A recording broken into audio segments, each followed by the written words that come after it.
Hello students, welcome to my channel online study with new style. আজ আমি আমার এই ভিডিওর মাধ্যমে তোমরা যারা এবছরে অর্থাৎ 2024 সালে পঞ্চম শ্রেণীতে উঠেছো এবং এপ্রিল মাসে তোমাদের ফার্স্ট সাবমেটিভ এক্সাম বা প্রথম পর্যায়ক্রমিক মূল্যায়ন পরীক্ষা দিবে, আজকে তোমাদের পঞ্চম শ্রেণীর 5টি বিষয়ের মডেল প্রশ্নপত্র নিয়ে উপস্থিত হয়েছি আমার এই চ্যানেলে। যে প্রশ্নপত্রগুলি তোমরা প্র্যাকটিস করলে বাড়িতে বসে পরীক্ষাতে উপকৃত হবে। সুতরাং আজকের এই ভিডিওটি তোমরা প্রথম থেকে শেষ পর্যন্ত মনোযোগ সহকারে দেখো। প্রথম পর্যায়ক্রমিক মূল্যায়ন পত্র 2024, পূর্ণমান 10, সময় 20 মিনিট। প্রথম বিষয় বাংলা সাহিত্য, পঞ্চম শ্রেণী। আমি তোমাদের আস্তে আস্তে প্রশ্নপত্রগুলি দেখিয়ে দিচ্ছি। প্রথমে তোমাদের আছে MCQ, যে কোনো দুটি করতে হবে, 1+1। উত্তরগুলি দেখে নাও তোমরা।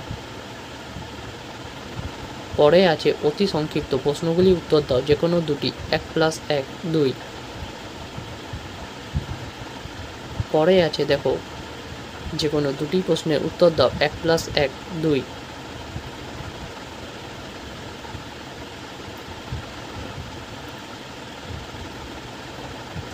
পরে ঠিক উত্তরটি নিচে দাগ দাও, যে কোনো দুটি, 1+1 = 2।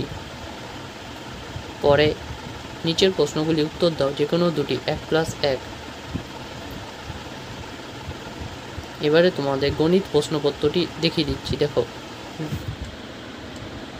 গসাগু কথাটি সম্পূর্ণ নাম গরিষ্ঠ সাধারণ গুণনীয়ক, তোমরা সকলেই জানো।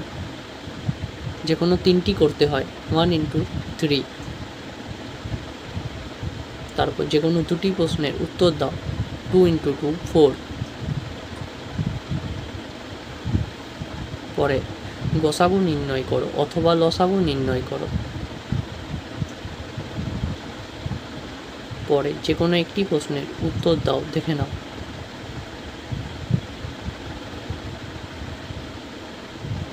পরে আছে আমাদের পরিবেশ, প্রথম পর্যায়ক্রমিক মূল্যায়ন পত্র 2024, পূর্ণমান 10। মানবদেহের সবচেয়ে বড় হাড়টি হলো, তোমরা সকলেই জানো, ফিমার। মানব শরীরে ত্বকের স্তর, সকলেই উত্তরটি জানো, 3টি। জৈব সারের নাম, কম্পোস্ট। বেলে মাটিতে বেশি থাকে, তোমরা সকলেই উত্তরটি জানো, বালির কণা। প্রথম পোষ মেনেছিল কুকুর। বাদুড়ের গায়ে আছে লোম। একটি বায়ুবাহিত রোগের নাম সকলেই জানো, ইনফ্লুয়েঞ্জা। ওআরএসের পুরো full form, oral rehydration solution. কোচবিহারের বিখ্যাত জলাভূমিটির নাম তোমরা সকলেই জানো, নদী বাঁকে বদ্ধ জলাশয়কে বলে। দেখে নাও প্রশ্নপত্রগুলি। যে কোনো একটি প্রশ্নের উত্তর করতে হবে এখানে।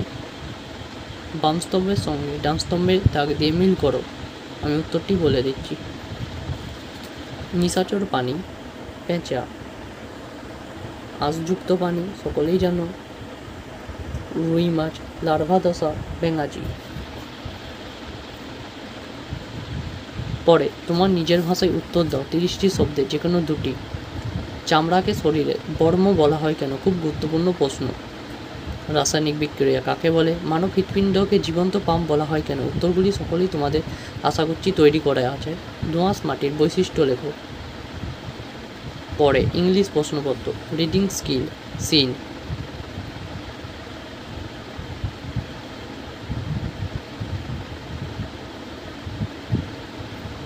গ্রামার অ্যান্ড ভোকাবুলারি দেখে নাও। Writing skill, write 4 sentence about a great man with the help of the following points, দেখে নাও। অথবা write in 6 sentence about your aim in life, খুব গুরুত্বপূর্ণ প্যারাগ্রাফ। এবং শেষ প্রশ্নপত্র, স্বাস্থ্য, শরীর শিক্ষা ও মানসিক সমন্বয় সাধন, পঞ্চম শ্রেণী।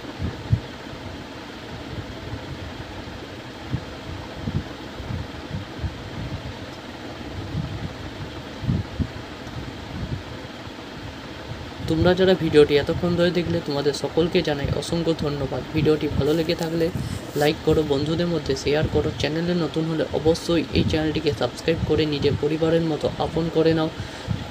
আমি তোমাদের দ্বিতীয় ইউনিট টেস্টের জন্য এরকম প্রশ্নপত্র প্রতিটি সাবজেক্টে নিয়ে আসবো পঞ্চম শ্রেণী। সেই প্রশ্নপত্রের ভিডিওগুলি পেতে অতি অবশ্যই চ্যানেলটিকে সাথে জুড়ে থাকো, চ্যানেলটিকে সাবস্ক্রাইব করো।